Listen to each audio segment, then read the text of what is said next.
Greetings, everyone, and welcome to this very special episode of Revolutionary Health, CMP's program about health and overall wellness. My name is Johnny Cornegay. I'm Deputy Director of Strategy and Impact for CMP, and I am happy that you are here joining us today. So, earlier this week, 5 Black men were arrested in a park in East Point, Georgia. The men were charged with public indecency and loitering, and it sparked a lot of conversation about public sex, the shaming of Black men's sexuality, and the history of cruising in queer culture. Most importantly, we were interested in exploring the topic of empathy for one another when we experience traumatic events. It's a lot to unpack, and I'd like to welcome 2 men who are going to help us do just that and more. So today's show will actually be moderated by Dr. Deion Hawkins. Dr. Hawkins is senior editor of CMP's The Reckoning. He is an assistant professor of argumentation and advocacy and the director of debate at Emerson College in Boston, Massachusetts. Joining Deion is Lamont White, the gay dating coach. Lamont is the owner of BetterWayToMeet.com, which is a professional matchmaking, dating coaching, and couples counseling service for gay men in the United States. Lamont and Deion, thank you so much for being here with us today. I am going to step back and I am going to turn it over to Dr. Hawkins, who is going to take us through the rest of the program. Thank you so much. All right. Thank you for the handoff, Johnny. And thank you for everyone that is joining us on this Friday morning, early afternoon, wherever you are. If anyone has questions or comments, please feel free to place them in the chat throughout the duration of this. Lamont and I are going to do our best to get to the questions. And so we're going to kind of just start off just with a very simple question, kind of getting a lay of the land. So the first thing is I'm going to throw it open to you, Lamont, and then I'm going to answer the same question to myself.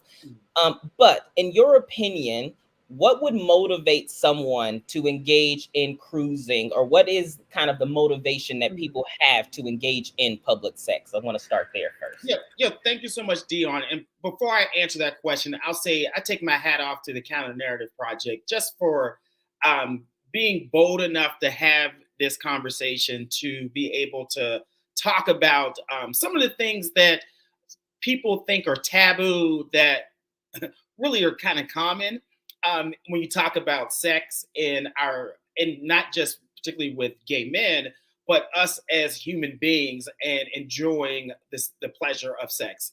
And I get that sometimes we don't want to have these conversations because there are consequences when the police are involved. But I think it's very ambitious and courageous of you all to have this conversation today. So, and we talk about like public sex or cruising. Deion, can we be honest? Like, and particularly people who are watching, like if you are watching right now, I want you can either put your little finger up or wave your hand if you have had sex outside of your house. More than 68% of Americans have had sex outside of their house. And that might include like a car. That might include a park, which we're talking about today. That might include a pier, right? That might include like at an amusement park. So public sex is pretty common regardless of your sexual orientation. When it comes to gay men or queer men, we have a culture around cruising. And that when you look at the history of cruising, it is because our sex was criminalized. So we had to come up with ways that we could communicate, that we can find connection, that we can have ways to have sex with other gay men, or even just to have community with other gay men. So that culture started a long time ago and has evolved since then. Anything else you want to add before I chime in? Or I'm going to ask you a follow-up question, actually, if that's okay. What's your follow-up question, Deion? So what would, for people who say that there's a difference between, let's say, public sex in a park, which is a public place, compared to if I'm deciding to engage, let's say, in a car, in a garage with the partner. So I've seen some discourse on social media to say, well, those are different. One is my private vehicle, the other is a public park designed for the city. Okay, well, let me name some other places, and people can wink at me as they if you've had sex in these locations. How about a movie theater? That's a public place. How about church? That's a public place, right? How about an amusement park? How about a bus stop? How about on a bus? How about a school bus? How about at school and the playground? So the list goes on. And I think we can choose to stigmatize a park and then forget about all the other locations that people like to have public sex.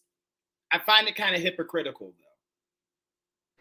Yeah, so we'll definitely get into that a little bit later, but I want to chime in kind of from a different perspective. So obviously, for those that are coming in, Lamont and I come from different backgrounds, different perspectives, and so my background is kind of looking at in advocacy and policy work and things like that. And so for me, my mind immediately went to two different things. Right? It's first is that even if these people are engaging in criminal behavior, right? We're going to talk about why it's criminal later. Even if they are engaging in that, I am not convinced that the approach that which has been implemented, the shaming and mugshots in the criminal justice system, is the route for treatment or rehabilitation for sexually based issues, right? So even if we're going to look at it as a kink or a fetish or something that could be in the DSM as voyeurism, exhibitionism, etc., punishment also isn't the route to altering that behavior. The second thing, though, that I really want to highlight is that there's a lot of bigger structural systemic factors that go on. So yes, you obviously have people who only decide to engage in public sex because that's what they desire. But we also have to be really careful in how we discuss this and recognizing that public sex for many people, especially Black queer men, may still be a necessity. They may not have the space or the safety of their own to engage in these behaviors. And so if we're thinking about expanding empathy or understanding why, I think another way for people to think about this is what would motivate someone to engage in public sex, because it's not just always this debauchery, etc. Sometimes it stems from a need from emotional connection, sexual intimacy, and some of the most places that could be most immediately available can be in public. And it's also just important to note that homophobia is just rising in our country right now, as well as racism. And so we have these big structural factors that are all important, and they inevitably come to play when there's something like Black men deciding to show their sexuality. And I just wanted to say, I think that that's very important. Yeah. So, Deion, I would say public sex is healthy. Being nude in public is healthy. We have so many nude beaches across the United States, regardless of your sexual orientation, where it is acceptable to be publicly naked. It's an expression of yourself. It's an expression of sexuality, of freedom. And I think there are different places that embrace public nudity and public sex. And I think particularly in this incident, that because they were Black and gay, it allowed them space to publicly shame them. The city of East Point has a number, and I used to be a resident of the city of East Point for over 5 years. And there are a number of issues and concerns within the city of East Point that could be prioritized over trying to arrest Black gay men. Instead, they could be taking care of issues regarding the numerous break-ins, rapes, murders that occur in that city. But I guess they wanted to prioritize cleaning up the parks to make sure that they were safer for children and other people to enjoy those places. And I get it. I am a parent, so I understand from my parents' point of perspective. If I want to take my child to a park, I wouldn't want people to be having sex there, right? So that is not the argument. Yes, arrest them or put them in some type of program, give them a fine, but to publicly shame them by putting their full names and their faces out, it shows the privilege that exists among the people that work at the city of East Point and their viewpoint on what it means to be a Black gay man that lives in that city. That we really don't care about your safety or your livelihood, because now if you are closeted, you are now outed, right? If you have a business, now I'm shaming your business as well. But had these been white gay men, had these been heterosexual people who have sex at these same parks, they would not have, and they have not posted their names or their faces in the past. So that drives us directly to, I'm gonna flip it around a little bit. So let's actually talk about some of the homophobia, the response in law enforcement and the criminal justice system. And you're giving us a perfect kind of transition point, because I wanted to talk about, for me, I found the mug shots was, for me, one of my big issues with this situation. And I was explaining to people, it was a couple of reasons. First of all, our nation has a long history of using public images and public shaming on gay men in particular as a form of like control, that sort of thing. The other thing is morally, it seems so wrong to me to be able to publicly post these pictures, mugshots, before a trial has happened, before any of these things. So even if these men are found not guilty, even if they decide to do some sort of diversion program, anything like that, that mugshot is still permanent, right? And so that stigmatization of them being, you know, a predator, whatever label people put on them, is never going to leave, regardless of the legal outcome. And that, to me, is what I also think is getting lost in this conversation, is even if we're going to hold them accountable, whatever that looks like, does shaming have to be a part of that accountability? Yeah. I totally agree. And when I will tell you, the sheriff of the East Point Police Department, he did take down the post, and he had to approve it before the post went up, right? So there are levels of clearance that, you know, people have to approve before making posts for a police department on a social media platform. My question is, where are the LGBTQ plus people that work in that police department? Did none of them say, hey, wait a minute, this is a bad idea? This is the perspective is that the police department in the city of East Point does not care about Black gay men. And there are tons of Black gay men that live there.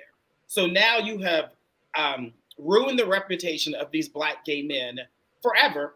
You have put them in harm. You have impacted their employment status as well. And that just lets us know how they feel about us. And I think one of the, you know, I'm very solution focused. I think they need to hire an LGBTQ plus liaison or subject matter expert that works closely with that police department so that they understand the nuances of our community. They understand how to communicate with us. They understand how to, what posts are appropriate and what posts are not appropriate. Because right now it just shows the lack of understanding and the I give a damn about Black gay men, if I can just be frank. Yeah, and so I'm glad you mentioned that, because I know the city of Atlanta itself has LGBTQ, you know, liaison, and I think a whole unit dedicated. But I'm not. That's a good point to bring up about East Point. And the thing that I wanted to kind of also say here before we jump to the third topic, which is going to be about how this fits into legacy of queer history, is kind of just talking about how this has happened in Atlanta, but that this is a problem in our nation. And so I just want to think for people to kind of think about all of the ways in which being Black and queer can be policed in ways that other things are not. So in certain states, there are intent to commit lewd act laws. So this is not even if you are actively engaging in the behavior. If you've been loitering around the area that is known as a cruising place too long, you can be stopped. I also, again, I think that it's important for people to think about there's just different tactics of how this kind of policing happens, right? So in undercover operations happen, that's different than a sting, right? So this like directly coming to these individuals. And so it's important to, again, just thinking about all of the ways that this is entrenched and baked in. And as Charles just said, this is LGBTQIA History Month. And so for all of this to be happening in 2023, when this was literally a very similar thing happening 100 years ago, is very telling, I will say. Yeah, Deion, the one of the police officers did an interview with the local news channel, and the officer said that they were monitoring social media accounts, different dating sites, and investigating where gay men have public sex. Let's be clear, because it was not on any other sites, but particularly for where gay men meet to have sex. So then they can install cameras, they can install staff to be there, and then to arrest people. So this was a strategic process. This was not something that someone reported one incident and then they caught these gentlemen. No, there are cameras that have been installed in different places, and then they put undercover police officers. I'm not going to, they did certain things so that they could catch people in the act. And I feel like there are numerous other concerns that are plaguing in the city of East Point. So to prioritize this level of effort to target Black gay men is very telling. Yeah. Two last things I'll say before we jump to the last topic is, again, if we that to me is what's telling about this issue, and is why I think it's rooted in homophobia and racism, right? So the one is that of all of the crimes that have existed and that were committed in East Point in the past week, what is it that makes this crime of these Black gay men so uniquely different and so uniquely harmful to the community and worse than probably the hundreds of other crimes that have been committed? And why were those crimes also not, if that's going to be the route that you go, right? The other thing is I agree with you. So for people who say they shouldn't have to do this, etc., it should be thinking about, why isn't this energy or attention equally directed at heterosexuals or straight communities? You can go on Twitter and just as easily find threads of straight couples engaging in public sex, but there's no conversation or very little discourse about the amount of resources that goes into that. And so I want to thank you for highlighting that, because I think that's a very clear example of when we say like something is structurally homophobic, that's what it means. It's a deliberate allocation of resources to this demographic, even if you know other people are engaging in it. Yeah. So my perspective, Deion, is how dare you choose to be out and open with your sexuality, your sex and your sexuality as a Black gay man? How dare you? How dare you feel that you have the right to be seen, to be heard, to display any of your sexuality in a public place? Because that's the visceral response that the police department is telling Black gay men. That it is okay for heterosexual people to have sex in public. We'll find them, arrest them, and let them quietly go about their days. Right? Like, I get it. Arrest people, give them a fine, handle that the legal way. But, oh my goodness, you're Black and you're gay? How dare you? How dare you? No, we are going to publicly shame you. So now that we let you all know as a Black gay man, we don't care about you. If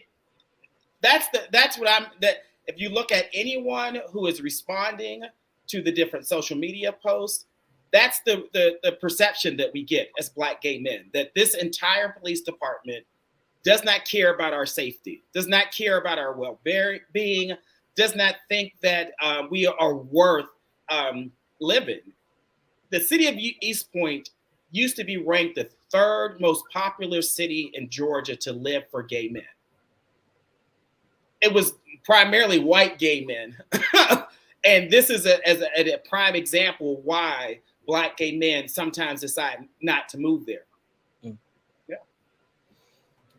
So there's some comments in the chat that I want to make sure we get to, and before we jump to the next question is Charles asks, why do you think so many Black gay men have participated in the shaming of these men? So for Black gay men who are shaming these men for having public sex, my question is, where have you had public sex? There are a number of locations where people, like I gave a stat earlier, more than 68% of US people have had sex in public. So if you're a Black gay man shaming these men for having sex in a park, I want you to name the 5 public places you have had sex. I'll wait, because it may have been more. Okay? In New York, it might be at the pier. In Miami, it might be at Hollover Beach. Okay? In LA, it might be at another beach. In Atlanta, it just happens to be at a park. Okay?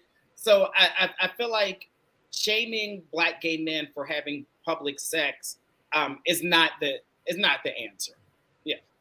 Yeah, and I'll add to this too, because similar to what people are echoing in the chat, being Black and gay, you get used to, unfortunately, racism and homophobia. You're like, oh, this again. What was disheartening was the response from within the community for me. And so for me, it seemed a couple of different things. First of all, it seemed that a lot of people wanted to try to draw a line in between the type of gay that they were and make it very clear that this is their type of gay, but I'm not that type of gay. I'm not the type that does public sex. I'm not the type that does reckless sex, although their Twitter feed probably tells a different story. People need to tell the truth. Okay, that's the other thing. The second thing is, I think that a lot of this still is really rooted in internal homophobia, right? So it's like it is forcing people to come to terms with things that they also may share, that they also may have done, and it's publicly acknowledged, and a lot of people cannot sit with that truth. And for me, what also was telling, and this can give us transition us to our third point about history, is that a lot of people also don't recognize that a lot of the pushback from cruising was directly related to early HIV, right? So there was so much harmful rhetoric, so much misinformation about cruising being the driving force of STIs and HIV. And we're not that far removed from that sort of rhetoric, including our own community, right? And so I think so much of it is also people trying to defend, again, that's not me, right? I'm not that. And so, but yeah. I will say these 5 gentlemen, I've lived in Atlanta since 2005. So I know a lot of people publicly, personally, professionally in Atlanta. And I will tell you about these 5 gentlemen. They are successful. They are educated. They are thriving. They made a conscious decision to engage in public sex, right? So to put these men in a category, to shame them and say they're less than or they're not my type of gay. No, they all 5 of them represent our community. They represent you. They represent the people who are actually shaming them. They look just like you. They work in your industries. They live next door to you. They're awesome Black gay men who contribute to our communities. And they so happen to just be arrested for being caught for having public sex. Would you have been caught for having public sex at the club, at the bar, at church, at the amusement park, in your car? I think we need to move away from this. The bigger issue is that the police department decided to publicly shame people of your community. That's the point that we're missing, is that a government that we pay to support and protect us says that they think so little of us that they would publicly shame these people. And I think that is where the outrage should lie.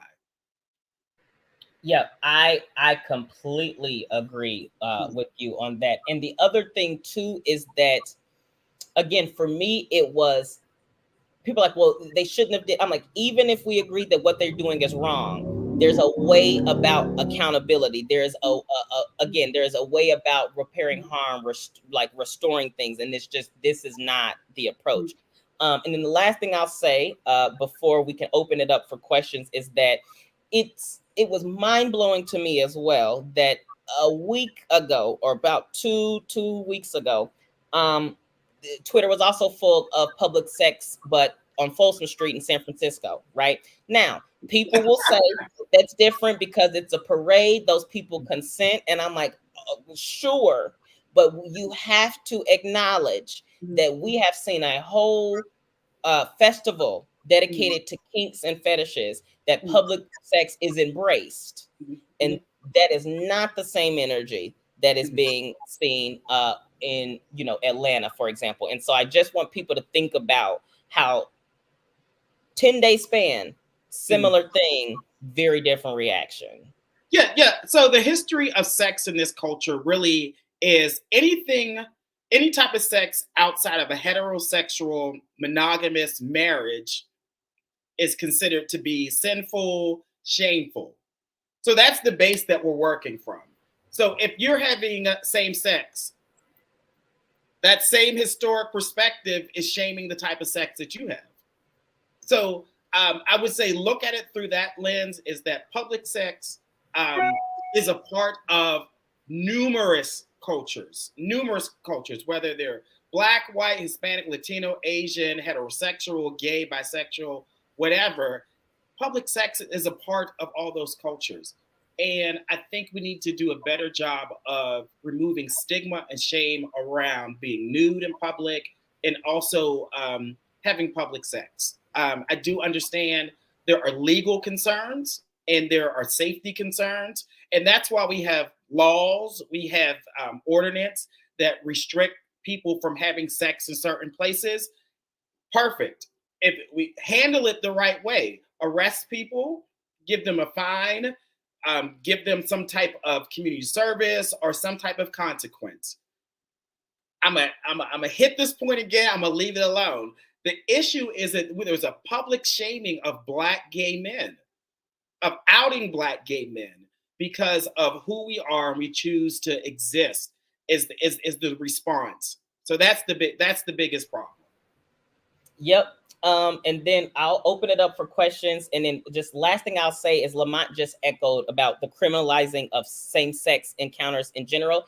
Sodomy laws existed in this country until 2003. And so it was not that long ago that you could be in a same-sex consensual relationship, and there was very little that stopped someone from deciding they wanted to criminalize you if they wanted to.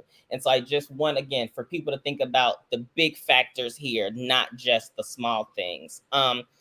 So I wanted to throw it to anyone if they had any questions. If not, we can wrap up, but I didn't want to silence any conversation. And Lamont, feel free if you want to echo anything else before we wrap up.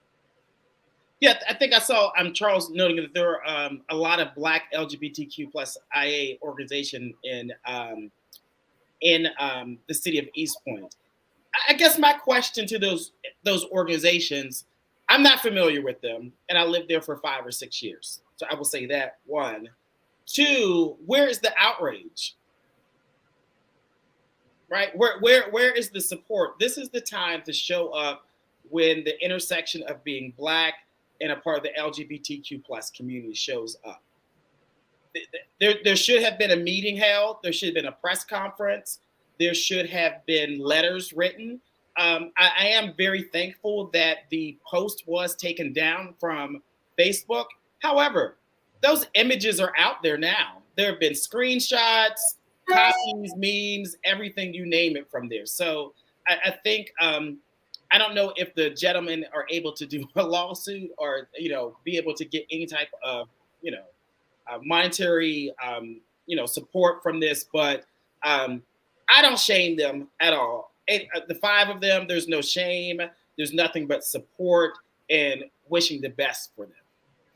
Yeah, and I'll wrap up by saying that you echo something that's really important, is that when we're talking about solidarity and we're talking about power of a community, we can only rally behind or consolidate power behind those of us that quote check boxes, or people who have CEOs, or the people who look polished or professional. And so I think it's important for everybody, especially in the Black queer community, to recognize that again, we're in this together, and that even if these people did engage in this behavior, community support is recognizing that there's homophobic and structural factors that are likely the reason, and what can be a ethical and empathetic response from the community of Black queer men that does not adopt the same strategies that police have, because there has not been a recipe for success for us. Right. So Deion, there was a question about how can we respond? So if you're a gay man, I think if you know these five gentlemen, reach out to them. Literally, reach out to them, support them, say, hey, we love you, we're here for you, support their businesses, ask them what resources that they need. I think if you live in the city of East Point, you need to contact the mayor, tell them your concerns. Contact the city of East Point's police department. Let them know how you want them to engage with Black gay men. Let them know how they could have handled this situation. If you work at the city of East Point Police Department, you all need to get your shit together. I think you all need to hire LGBTQ plus liaison or subject matter expert, so this never happens again. There was a drag show performance held earlier this year at City Hall in the city of East Point. Fabulous, right? Fabulous outpouring of love for our community. But this still doesn't excuse, this incident shows that if you are Black and you are gay, you are held to a second standard, right? You're held to a second standard. So we have to do better. You can't publicly support the white gays and then shame the Black gays. Yeah, and then I'll be brief, because I could talk about this all day, but on that same exact thing, I think this also shows the promise and problems associated with social media, though, right? Because yes, social media was the thing that kind of allowed this to get circulated a lot, but also there was a lot of pressure from social media that also forced different conversations and forced that post away. And so I would also tell people, one, if you are locally, call. So representatives respond better to calls opposed to letters, because they can discount letters. No one likes for their phones to be tied up. If you tie up phones, they have to answer. Advocacy trick 101. The second thing is that when we're thinking about, I lost my second thing. I lost my second one. Maybe more about advocacy, if you're thinking, yeah. Oh, yeah, about Black gay. To me, it's also about the promise of Black gay culture on social media, right? And so it was we were the ones largely driving the conversation, both the detriment and also the solution. And so I also think it's important for us to always think about, we know that a lot of our power is in social media. We know that we're a lot of the drivers of social media and what gets circulated. And so it's being adamant about, when we see those things of homophobia and racism, calling it out instead of engaging in the conversation would be and I think we can have differing views on public sex. That is great. But I don't think we can have differing views on how Black gay men are treated in our legal system. Bingo. Exactly. And even if you have a different view on public sex, your view does not get to be universal law of everyone else's ability to engage in it. Yeah. All right. If there's not any last things in the chat, I just wanted to say, genuinely thank everyone for taking the time on a Friday afternoon for engaging in our conversation. And Lamont, thank you so much for taking the time and dropping so much knowledge and being willing to engage, like you said, a controversial yet important conversation. A definitely courageous conversation. So thank you for all the work that you're all doing. Of course. Thank you. Thanks, everyone, for the time. And stay tuned for more from the Counter Narrative Project. Thanks, everyone. Have a great Friday.